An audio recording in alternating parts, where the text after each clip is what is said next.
Hey, welcome back to After the Episode, brought to you by Line Cutters, the adjustable ring that cuts fishing line. Oh, hey. Come have a seat there, hot stuff. Hey there. Hey, we got a break in the rain. Yep. Wow, so I figured we'd go ahead and kick this off before it starts pouring again and y'all can't hear what we're saying. Sorry about that audio thing on last week. Yeah, we weren't aware. I guess we weren't really We were watching tired it. is what was going on. We're busy, man. Jeez. Yeah. Hey, welcome back to After the Episode. This is after the episode for the tarpon without a hook. Just bring it into that microphone. Get close to me like you like me. This is after the episode with Palm Beach Pete Palm Beach Pete. catching tarpon with no hook. That's right. Let's kick it off. Where did we launch at here? Where were we? We were just 5 miles north of Sebastian. The map up right here. Long Point Park. Campground. Yeah, campground. Yeah. Very pretty area. I And like it. Sebastian, I guess, is kind of midway down Florida on the Atlantic side. Pretty. Super pretty. I want to go back and I want to camp there. You want to camp there? Yeah. Can you talk to the microphone so they can hear you? I'm talking loud. Okay, good. And it should be picking it up. Good. That's the way we want it. Show them what you did when you hit me. Last time. This is a residual injury from the tuna trip. Yep, Tuna Smasher.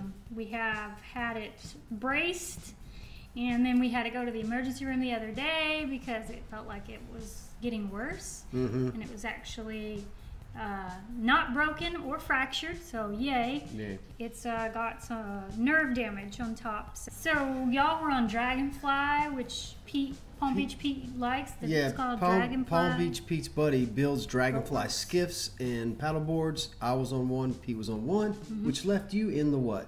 The Native Slayer. The Native Slayer, which was a 14. 14.5. It was a big boat. Yeah, it's plenty of boats. You got around in it. You could stand in it. Yeah, it did the job. Yeah, it did. So we left the launch with Pete, and Pete was saying he felt like this general area was a good spot to find tarpon over some of his other spots, right? That's Yeah. why we were here. Well, when you'd ask him what he wanted to target, because Pete's got a lot of areas, he said he'd like to get a tarpon. Yeah, so that's why he chose the spot. Good It's spot. a pretty campground. That little bridge goes to an island. People were wade fishing around the island, People were swimming swimming. out on the point when we came back in. They were out there. I really wanted to go there. So we had high hopes. Mm-hmm. Yeah, Pete caught his first fish, which was a little jack. He was throwing, I think, a DOA shrimp, and he was turning us on to... First of all, what kind of rods were you using? I think this was your main rod that day.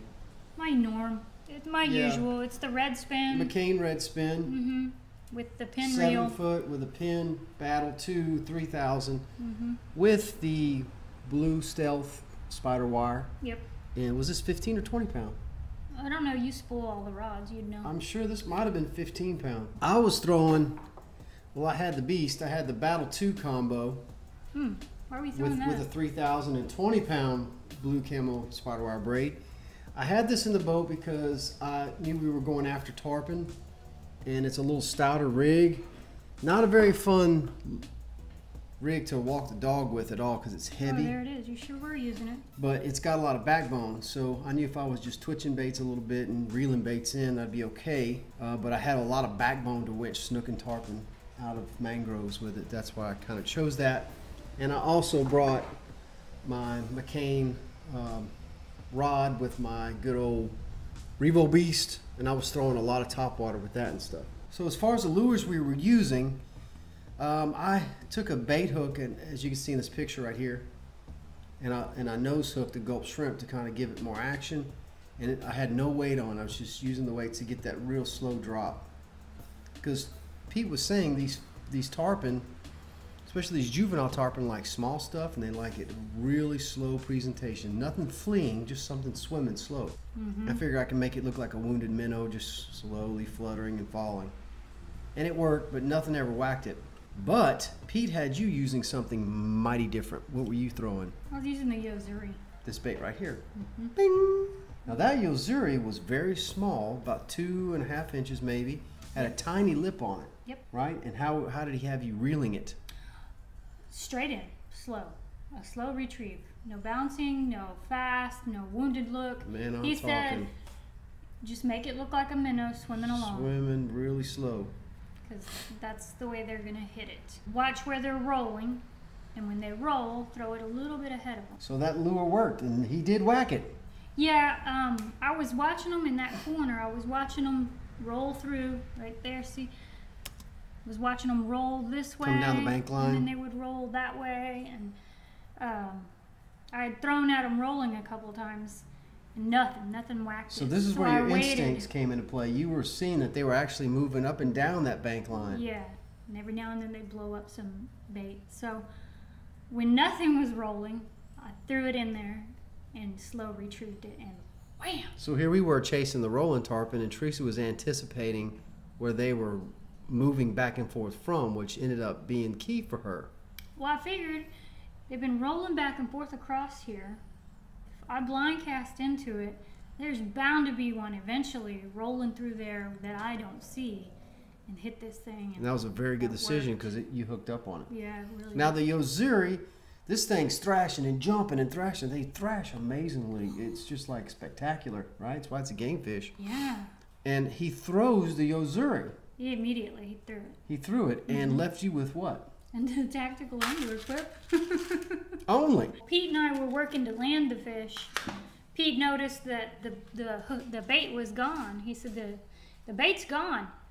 And then we inspected the mouth, and it was just in the very corner of his mouth, just wrapped around a piece of skin, hanging on. I mean, it wasn't coming off. That was pretty amazing. And Pete was saying that he was going to tell me to take that clip off at the beginning for more action on the bait. But he said, you know, people like to fish their own way. I'll just leave her alone. Now, the thrashing, to me, worked the Yozuri off of the clip. You can't break these clips, but you can back it off. Now, going back into tarpon again, would you use an angler clip? I don't know. So is it a thing where the angler clip caught the fish, so you're happy with it, or is it a thing where it enabled the fish to throw the lure off? I think that tarpon are such a hard species to catch that they throw the hook 95% of the time. Everybody says. No matter what you... I've caught them, I can't land them. I caught them, I can't land them. They spit the hook, they spit the hook. Right. So, based on that information and based on the way that happened, I think I'd probably use the angler clip again. Well, Because you found my bait floating in the water. I did find that bait floating just accidentally. We recovered the bait, landed the tarpon, the angler clip worked. Fish grips work great on the tarpon too. Yeah, it did. This is a line cutters edition.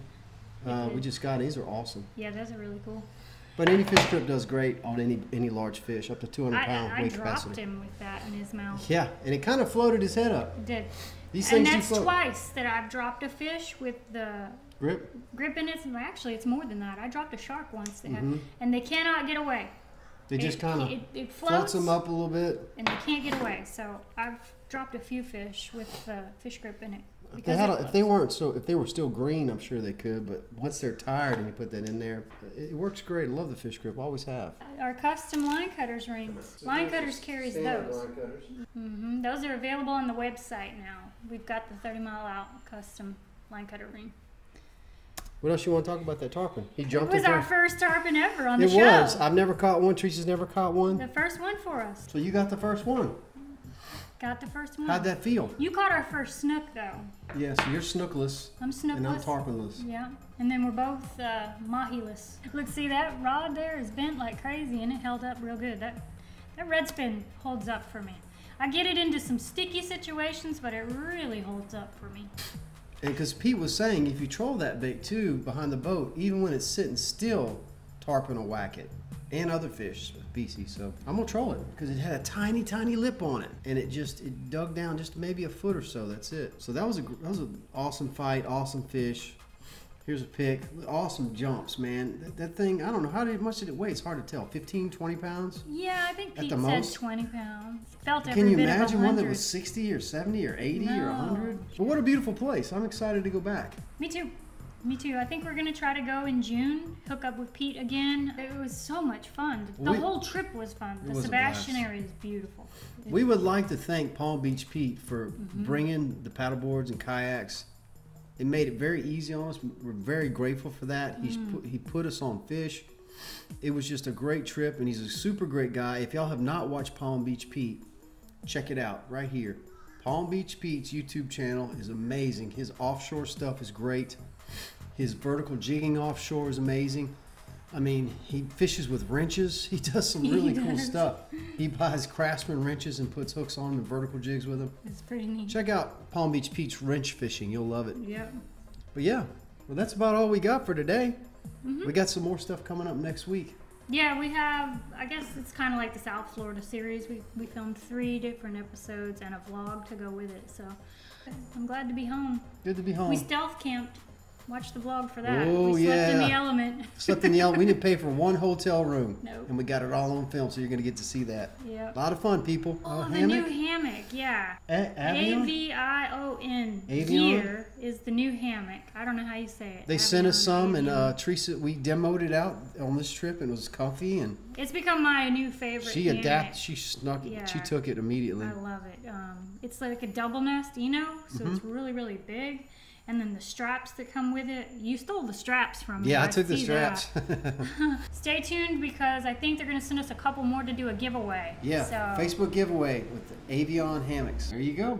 Thanks a lot for watching after the episode. Don't forget to like. Don't forget to subscribe. hopefully the volume is better. New YouTube episodes every Thursday. And Friday. Watch them. Look out. Thanks, Pete. See y'all next time. Bye. 5 years. All right, go turn it off. Mushy shit. Cock-a-doodle-doo. They're out in the rain. They look like little drowned rats. That's a yard tarpon.